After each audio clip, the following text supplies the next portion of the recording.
Hello दोस्तों, मैं विजेश कुमार आपका अपने channel NCERT for government exam में स्वागत करता हूं। दोस्तों देखिए, आज के इस वीडियो में ग्रुप डी के लिए या रेलवे के किसी भी एग्जाम के लिए या एनटीपीसी हो या एलपी हो, ठीक ना, इसके लिए महत्वपूर्ण 25 साइंस के क्वेश्चन लाया हूं दोस्तों। ये 25 के 25 महत्वपूर्ण क्वेश्चन है। जानते हैं कि ग्रुप डी में आपके 25 साइंस के क्वेश्चन पूछे जाएंगे, तो एकदम महत्वपूर्ण वीडियो होने वाला है दोस्तों। और जो एनटीपीसी का फार्म भरे हैं वो भी इस वीडियो को देख सकते हैं। तो आप कोशिश कीजिए दोस्तों कि 25 में से आपका 15 सही हो जाए। अगर 15 सही हो जाता है दोस्तों तो वाकई में आपकी तैयारी अच्छी है। तो चलिए दोस्तों, पहला क्वेश्चन देखते हैं। अपना कमेंट बॉक्स में ज़रूर बताइएगा कि आपका कितना स्कोर आ रहा है, ठीक ना। तो देखिए, पहला क्वेश्चन है कि जीव विज्ञान का पिता यानी फादर ऑफ बायोलॉजी किसे कहा जाता है। तो पहला ही क्वेश्चन महत्वपूर्ण है दोस्तों। तो क्या हो जाएगा आंसर? ऑप्शन है दोस्तों चार्ल्स डार्विन, लिनियस और अरस्तु के मेंडल। पहले का आंसर क्या हो जाएगा? पहले का आंसर दोस्तों ऑप्शन नंबर सी सही हो जाएगा, अरस्तु को दोस्तों फादर ऑफ बायोलॉजी यानी जीव विज्ञान का पिता कहा जाता है, ठीक ना। और याद रखिए दोस्तों कि वनस्पति का पिता किसे कहा जाता है। तो अगर पूछे कि वनस्पति का पिता किसे कहा जाता है, तो वनस्पति का पिता दोस्तों थियोफ्रेस्टस को कहा जाता है। किसको कहा जाता है? थियोफ्रेस्टस को कहा जाता है, ठीक ना। और आनुवांशिकी का जनक अगर पूछे दोस्तों कि आनुवांशिकी का जनक किसे कहा जाता है, तो ग्रेगर जॉन मेंडल को दोस्तों आनुवांशिकी का जनक कहा जाता है। आनुवांशिकी का जनक, ठीक ना, ये याद रखिएगा, महत्वपूर्ण है। दूसरा क्वेश्चन देखते हैं दोस्तों। दूसरा क्वेश्चन है कि जीवन का भौतिक आधार क्या है। देखिए, ऐसे क्वेश्चन आएंगे तो आप गलती जरूर कर आएंगे। इसका जरूर बताइएगा आंसर कि आपने सही दिया है कि गलत दिया है। ऑप्शन है जीन, कोशिका, माइटोकॉन्ड्रिया के जीव द्रव्य। क्या हो जाएगा दूसरे का आंसर? तो दूसरे का दोस्तों ऑप्शन नंबर डी से हो जाएगा, जीव द्रव्य। जीव द्रव्य को दोस्तों जीवन का भौतिक आधार कहा जाता है, ठीक ना। जीव द्रव्य को दोस्तों इंग्लिश में साइटोप्लाज्म कहते हैं, साइटोप्लाज्म कहते हैं। और दोस्तों आपने अगर दिया है जीन आंसर दोस्तों, तो जीन गलती है। देखिए, सो अगर जीन कहे तो जीन दोस्तों अगर कहे कि शरीर की सबसे छोटी इकाई कौन होती है, तो शरीर की अगर सबसे छोटी इकाई कहे तब जीन होगा, ठीक ना।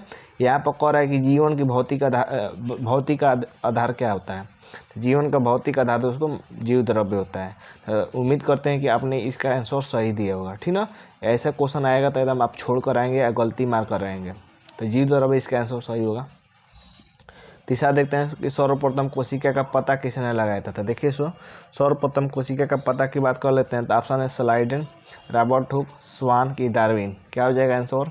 इसका आंसर हो जाएगा रॉबर्ट हुक ने सर्वप्रथम कोशिका का पता लगाया था सन 1665 में, ठीक ना। लेकिन दोस्तों जो इसने कोशिका का पता लगाया था दोस्तों वो मृत कोशिका थी। तो अगर ये भी पूछे दोस्तों कि मृत कोशिका की खोज किसने की थी, तो ये रॉबर्ट हुक हो जाएगा, ठीक ना। लेकिन अगर पूछे दोस्तों कि जीवित कोशिका की खोज किसने की थी, जीवित कोशिका की खोज किसने की थी, तो जीवित कोशिका की खोज दोस्तों एंटोनियो लुवेनहाक ने की थी, ठीक ना। महत्वपूर्ण है, ये याद रखिएगा। कोशिका सिद्धांत कहे दोस्तों कि कोशिका सिद्धांत किसने दिया था, तो स्लाइडेन और स्वान ने दोस्तों कोशिका सिद्धांत दिया था, ठीक ना। अगला क्वेश्चन देखते हैं। देखिए दोस्तों, वीडियो अगर अच्छा लग रहा है तो जरूर वीडियो को लाइक और सब्सक्राइब जरूर कीजिए, ये आपके ऊपर है। कोशिका का शक्ति गृह यानी पावर हाउस किसे कहा जाता है। तो देखिए, ऑप्शन है माइटोकॉन्ड्रिया, लाइसोसोम, केंद्रक की कोशिका द्रव्य। क्या हो जाएगा चौथे का आंसर? चौथे का दोस्तों ऑप्शन नंबर पहला सही जगह, माइटोकॉन्ड्रिया का दोस्तों कोशिका का शक्ति गृह या पावर हाउस कहा जाता है, ठीक ना। लाइसोसोम को याद रखिएगा लाइसोसोम को दोस्तों आत्महत्या की थैली कहा जाता है। आत्महत्या की थैली किसे कहा जाता है? तो आत्महत्या की थैली दोस्तों ये लाइसोसोम को कहा जाता है, ठीक ना। और दोस्तों और बात कर लिया जाए, अगर ये पूछे दोस्तों कि प्रोटीन फैक्ट्री किसे कहते हैं, प्रोटीन फैक्ट्री, तो प्रोटीन अगर फैक्ट्री पूछे तो प्रोटीन फैक्ट्री आंसर हो जाएगा दोस्तों राइबोसोम को प्रोटीन फैक्ट्री कहते हैं, राइबोसोम, जबकि लाइसोसोम को दोस्तों आत्महत्या की थैली कहते हैं। तो दोनों क्वेश्चन जरूर याद रखिएगा, ठीक ना। अपना स्कोर जरूर बताइएगा कि आपका कितना आ रहा है। अगर 15 आपका नंबर आ रहा है 25 में से, तो आपकी तैयारी अच्छी है। निम्न में से कौन सी रचना पादप कोशिका को जंतु कोशिका से विभेदित मतलब अलग करती है। ऑप्शन है कोशिका भित्ति, पर्णहलित, सेंट्रियोल, ये सभी। पांचवें का आंसर क्या हो जाएगा? पांचवें का ऑप्शन नंबर डी से हो जाएगा, ये सभी। देखिए कोशिका भित्ति केवल पौधों में पाया जाता है, पर्णहलित भी केवल पौधों में पाया जाता है, ठीक है। तो ये क्या करते हैं, ये पादप कोशिका को जंतु कोशिका से अलग करते हैं। अगला इन्हीं के कारण दोस्तों पता कर पाते हैं कि ये पादप की कोशिका है कि जंतु की कोशिका है। निम्न में से किस कोशिकांग को आत्महत्या की थैली कहा जाता है? महत्वपूर्ण है, अभी मैंने बताया था। राइबोसोम, लाइसोसोम, रिक्तिका कि सेंट्रियोसोम। क्या हो जाएगा सी का आंसर दोस्तों? तो सी का ऑप्शन नंबर बी सही हो जाएगा, लाइसोसोम। लाइसोसोम को दोस्तों आत्महत्या की थैली कहते हैं, ठीक ना।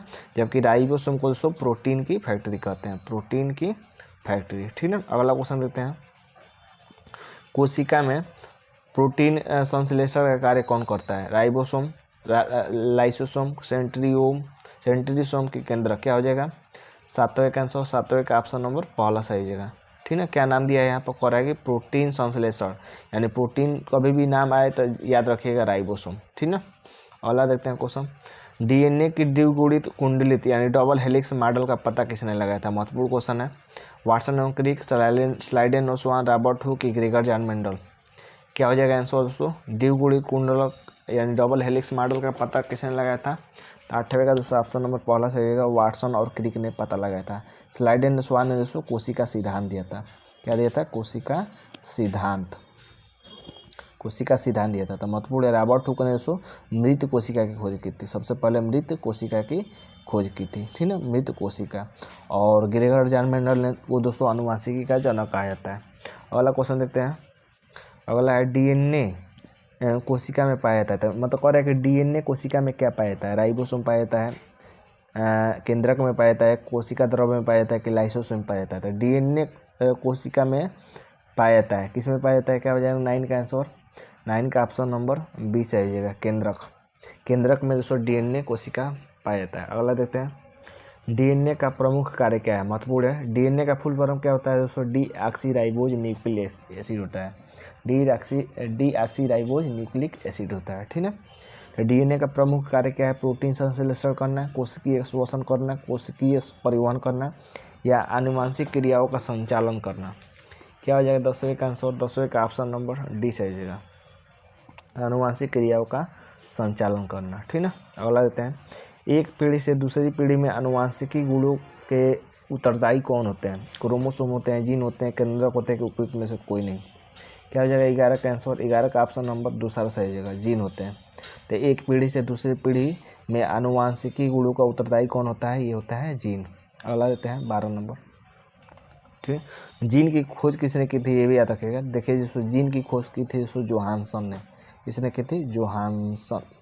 जोहानसन ने, ठीक ना। जबकि क्रोमोसोम शब्द किसने गढ़ा था? तो ये वाल्डेयर ने दोस्तों क्रोमोसोम शब्द दिया था। अगला देते हैं। आरएनए में पाया जाता है, बताइए आरएनए पाया जाता है कहाँ पाया जाता है? केंद्रक में, माइटोकॉन्ड्रिया में, कोशिका द्रव्य में कि राइबोसोम में? 12 का क्या हो जाएगा आंसर? 12 का दोस्तों ऑप्शन नंबर तीसरा सही जगह, ठीक ना।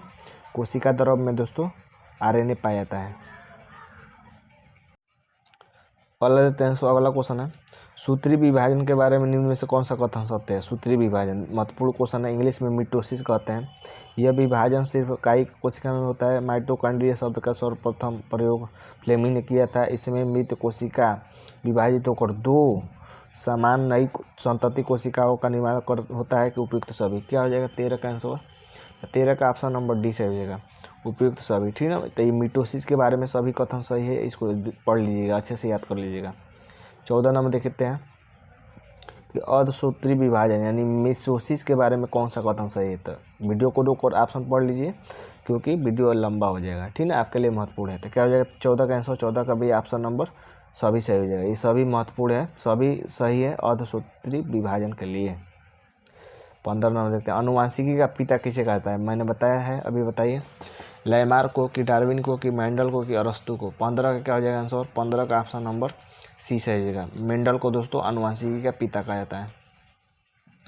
मनुष्यों में गुणसूत्रों की संख्या कितनी होती है? 46, 47, 56, 57?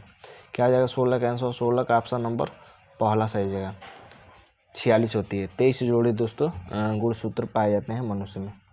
17 नंबर देखते हैं दोस्तों। 17 नंबर है कि एक पीढ़ी से दूसरी पीढ़ी में आनुवंशिक लक्षणों का स्थानांतरण किसके द्वारा होता है? जीन के द्वारा, क्रोमोसोम के द्वारा कि माइटोकॉन्ड्रिया के द्वारा कि डीएनए के द्वारा? 17 का क्या हो जाएगा आंसर? 17 का ऑप्शन नंबर डी से आ जाएगा, डीएनए के द्वारा दोस्तों एक पीढ़ी से दूसरी पीढ़ी में आनुवंशिक लक्षणों का स्थानांतरण होता है, ठीक ना। अगला देखते हैं सो अगला है निम्न में से मनुष्यों में होने वाले आनुवांशिकी रोग कौन है। तो आनुवांशिकी रोग कौन है, वर्णांतता, हीमोफीलिया, टर्नर सिंड्रोम की ये सभी। 18 क्या हो जाएगा आंसर। तो महत्वपूर्ण क्वेश्चन है सो याद रखिएगा सभी दोस्तों ये आनुवांशिकी से होने वाले रोग हैं, सभी महत्वपूर्ण है, तीनों ये नाम याद रखिएगा। लड़का पैदा होगा जब XX गुणसूत्र हो, XXX गुणसूत्र हो कि XY की YY क्या हो जाएगा 19 का ऑप्शन नंबर सी से हो जाएगा। XY गुणसूत्र होता है दोस्तों तो लड़का पैदा होता है, और XX होता है दोस्तों तो गर्ल होती है, ठीक ना, गर्ल होती है जब XX होता है। और लेते हैं 20 नंबर कि समान जुड़वा बच्चे पैदा होते हैं जब एक शुक्राणु 2 अंडाणु का निषेचन करे, 2 शुक्राणु 2 अंडाणु का निषेचन करे, एक निषेचित अंडे का 2 खंडों में विभाजन होता था, दोनों खंड अलग हो जाए या उपयुक्त सभी। क्या हो जाएगा 12 का आंसर, 12 का ऑप्शन नंबर 12 कर रहे हैं, 20 का क्या हो जाएगा। तो 20 का ऑप्शन नंबर डी से हो जाएगा, सभी है, ठीक ना। समान जुड़वा बच्चे पैदा होने के लिए सभी शर्तें महत्वपूर्ण है। 21 देखते हैं हीमोफीलिया रोग से ग्रस्त व्यक्ति में। तो कोई व्यक्ति अगर हीमोफीलिया से ग्रस्त है तो क्या होगा, आयरन की कमी हो जाएगी, रक्त का बहाना बंद नहीं होता है, रक्त बनता ही नहीं है कि रक्त में श्वेत रक्त कण मृत्यु हो जाते हैं। 21 का क्या हो जाएगा आंसर, 21 का ऑप्शन नंबर 20 से हो जाएगा, रक्त का बहाना बंद नहीं होता है सो हीमोफीलिया रोग से ग्रसित व्यक्ति, ठीक ना। जीन के बारे में कौन सा कथन सही है। तो देखिए सो ये उपयुक्त सभी सही है, यह DNA की एक क्रियात्मक इकाई है, यह आनुवांशिकी की इकाई है, यह गुणसूत्र में उपस्थित रहता है। तो सभी सही है 22 का। 23 देख लेते हैं गुणसूत्रों में पाए जाने वाले आनुवांशिक पदार्थ को क्या कहा जाता है। महत्वपूर्ण है, प्लाज्मिन कहा जाता है, जीनोम कहा जाता है, सेक्स क्रोमोसोम कहा जाता है कि ऑटोसोम कहा जाता है। 23 का क्या हो जाएगा आंसर, 23 का ऑप्शन नंबर दोस्तों 20 हो जाएगा, जीनोम कहा जाता है। तो गुणसूत्र में पाए जाने वाले आनुवांशिक पदार्थ को क्या कहा जाता है, तो जीनोम कहा जाता है। 24 नंबर देख लेते हैं सो कि जीन का सर्वप्रथम कृत्रिम संश्लेषण किसने किया था। जगदीश चंद्र बसु ने, वाटसन ने, हरगोविंद खुराना ने कि रॉबर्ट ब्राउन ने। क्या हो जाएगा 24 का आंसर, 24 का ऑप्शन नंबर सी से हो जाएगा, हरगोविंद खुराना ने दोस्तों जीन का सर्वप्रथम कृत्रिम संश्लेषण किया था। 25 देख लेते हैं प्राकृतिक चयन के सिद्धांत का प्रतिपादक कौन था। चार्ल्स डार्विन, लैमार्क, अरस्तु और गोविंद खुराना। 25 का क्या हो जाएगा आंसर, 25 का दोस्तों ऑप्शन नंबर पहला सही हो जाएगा, चार्ल्स डार्विन ने दोस्तों प्राकृतिक चयन के सिद्धांत का प्रतिपादक किया है। तो ये थे दोस्तों 25 महत्वपूर्ण क्वेश्चन। आप जरूर बताइएगा कमेंट बॉक्स में कि आपका कितना स्कोर आ रहा है, ठीक ना। अगर आपका 15 आ रहा है तो एकदम आपकी तैयारी अच्छी है और थोड़ा मेहनत करने की ज़रूरत है, ठीक है। तो आज के लिए बस इतना ही दोस्तों, धन्यवाद दोस्तों।